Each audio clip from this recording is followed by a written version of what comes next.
Et Vicky Bogart nous a rejoint pour l'écho du mardi. Bonsoir Vicky. Bonsoir Infantile. Alors on s'intéresse ce soir à la bauxite, un minerai utilisé dans la fabrication de l'aluminium. Il a un rôle crucial pour l'économie guinéenne. Exactement. Alors vous l'avez dit, la bauxite, ça sert à fabriquer de l'aluminium que l'on retrouve ensuite dans les voitures, dans les avions, dans les volets. Et donc, en fait, on le trouve vraiment partout, donc sa demande explose. Et la Guinée, eh bien, elle fait désormais partie du top 3 des pays producteurs de bauxite, derrière l'Australie et la Chine.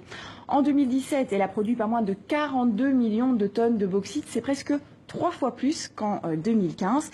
Et c'est dans la région de Bokeh, dans l'ouest du pays, que les principales mines sont situées. Alors, les revenus de ce minerai sont vraiment indispensables pour l'État guinéen. Ils représentent 20% du budget de l'État.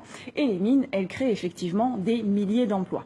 Mais malgré, en fait, l'exploitation de ce sous-sol extrêmement riche, la Guinée, ça reste l'un des pays les plus pauvres du monde.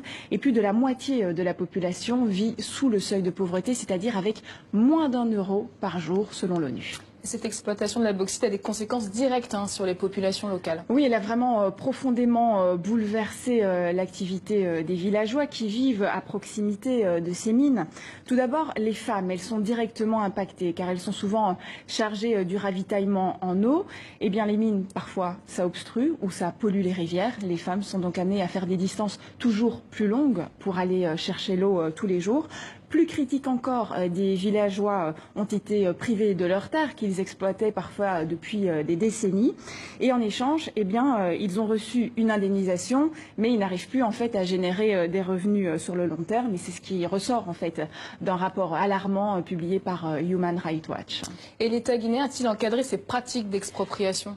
Alors, il y a effectivement une législation, mais elle ne protège pas convenablement les droits fonciers des petits agriculteurs. Car souvent, eh bien, les communautés, elles exploitent des terres depuis très longtemps, depuis des générations, sans pour autant avoir les certificats de propriété. Pour les sociétés minières, elles estiment donc en fait que ces terres appartiennent à l'État. De nombreuses terres n'ont donc pas fait l'objet de compensation pour les agriculteurs. Certains, plus chanceux, ont reçu des sommes très généreuses, mais elles sont parfois détournées par les chefs locaux.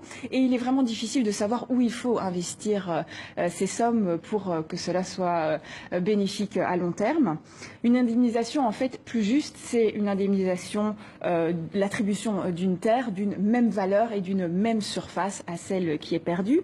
Et vendredi, dans le cadre de sa tournée, le Premier ministre guinéen est justement venu à la rencontre de la population de Bokeh. Il a affirmé que l'exploitation minière devait vraiment profiter en premier lieu aux natifs de cette région.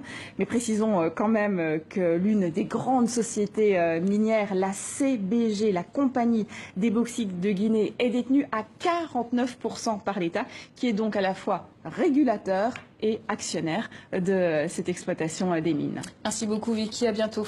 À bientôt.